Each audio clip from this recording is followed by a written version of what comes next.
अभी तक तकरीबन 9000 प्रोग्रामिंग लैंग्वेजेस बनाई जा चुकी हैं और इन 9000 प्रोग्रामिंग लैंग्वेजेस में से डेवलपर्स ने सिर्फ और सिर्फ उन्हीं प्रोग्रामिंग लैंग्वेजेस को सीखा और दूसरों को सिखाया जो कि उनके लिए समझने में ज़्यादा आसान और ज़्यादा प्रॉफिटेबल थी। और इसी वजह से तकरीबन उन 9000 प्रोग्रामिंग लैंग्वेजेस में से सिर्फ और सिर्फ 700 लैंग्वेजेस ही चल सकीं और बाकी की प्रोग्रामिंग लैंग्वेजेस तकरीबन ख़त्म ही हो चुकी हैं और ज़्यादातर लोगों को तो उन लैंग्वेजेस के नाम तक भी पता नहीं होंगे। और अगर अभी की बात करूँ तो उन 700 प्रोग्रामिंग लैंग्वेजेस में से भी तकरीबन 300 से भी कम ऐसी प्रोग्रामिंग लैंग्वेजेस हैं जो कि अभी डेवलपर्स यूज़ कर रहे हैं और टाइम के साथ साथ मज़ीद ये नंबर कम ही होता चला जा रहा है। तो गाइज़ आज की इस वीडियो में हम ये जानने वाले हैं कि प्रोग्रामिंग लैंग्वेजेस को कितनी कैटेगरीज में डिवाइड किया गया है, यानी कि प्रोग्रामिंग लैंग्वेजेस कितनी टाइप्स की होती हैं। तो गाइज़ मेरा नाम है अमून भट्टी और इन प्रोग्रामिंग लैंग्वेजेस की टाइप्स को डिस्कस करने से पहले अगर आपको ये नहीं पता है कि प्रोग्रामिंग क्या होता है, प्रोग्राम क्या होता है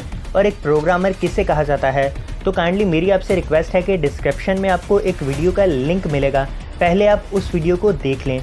उस वीडियो में मैंने डीपली तौर पर ये एक्सप्लेन किया है कि प्रोग्रामिंग क्या होती है, प्रोग्रामर किसे कहा जाता है और एक प्रोग्राम क्या होता है। प्रोग्रामिंग लैंग्वेजेस को आर्टिफिशियल लैंग्वेज भी बोला जाता है। तो गाइस वीडियो में आगे बढ़ने से पहले अगर आपने अभी तक इस YouTube चैनल को सब्सक्राइब नहीं किया है तो फ़ौरन से ही इस YouTube चैनल को सब्सक्राइब कर लें और साथ ही साथ बेल आइकन को भी दबा दें ताकि मेरी आने वाली न्यू वीडियोस के नोटिफिकेशन सबसे पहले आप तक पहुँच जाएँ।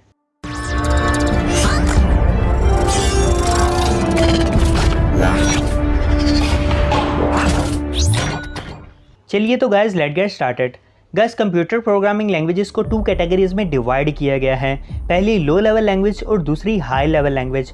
लो लेवल लैंग्वेज ऐसी लैंग्वेज होती है जो कि कंप्यूटर इजीली समझ सकता है। जैसा कि हम जानते हैं कि कंप्यूटर बाइनरी डिजिट्स को समझता है, यानी कि 0 और 1 की फॉर्म को समझता है। तो अब अगर किसी इंसान को कंप्यूटर के साथ बात करनी है या उसे कोई इंस्ट्रक्शन देनी है तो उसे 0 और 1 की प्रोग्रामिंग लैंग्वेज को समझना पड़ेगा, यानी कि उसे बाइनरी लैंग्वेज सीखनी पड़ेगी।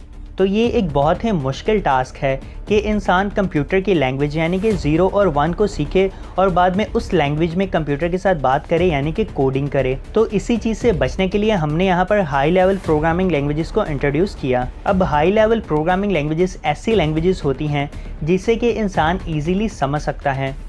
अगर हाई लेवल प्रोग्रामिंग लैंग्वेजेस की एग्जांपल दूं तो इसमें हमारे पास C++, जावा, पाइथन और बाकी प्रोग्रामिंग लैंग्वेजेस आती हैं जिससे कि इंसान इजीली सीखकर कंप्यूटर को कोई भी इंस्ट्रक्शन दे सकता है। अब हमें जब भी कोई इंस्ट्रक्शन देनी होती है कंप्यूटर को तो हम easily high level programming language सीखते हैं, कंप्यूटर में कोड एंटर करते हैं और बाद में वो कोड कंपाइलर से कंपाइल होकर 0 to 1 यानी कि बाइनरी फॉर्म में कन्वर्ट हो जाता है, जिससे कि कंप्यूटर इजीली समझ लेता है और हमारा टास्क परफॉर्म हो जाता है। अब यहाँ पर लो लेवल और हाई लेवल लैंग्वेजेस को फर्दर कैटेगरीज में डिवाइड किया गया है। अगर लो लेवल लैंग्वेज की बात करूँ तो इसे फर्दर 2 कैटेगरीज में डिवाइड किया गया है, जिसे कि असेंबली और मशीन लैंग्वेज कहा जाता है। इसी तरह से हाई लेवल लैंग्वेज को भी फर्दर 2 कैटेगरीज में डिवाइड किया गया है, पहली ऑब्जेक्ट ओरिएंटेड और दूसरी प्रोसीजरल। तो आई होप गाइज यहाँ तक आपको प्रॉपर तौर पर आइडिया हो चुका होगा कि प्रोग्रामिंग लैंग्वेजेस कितनी टाइप्स की होती हैं।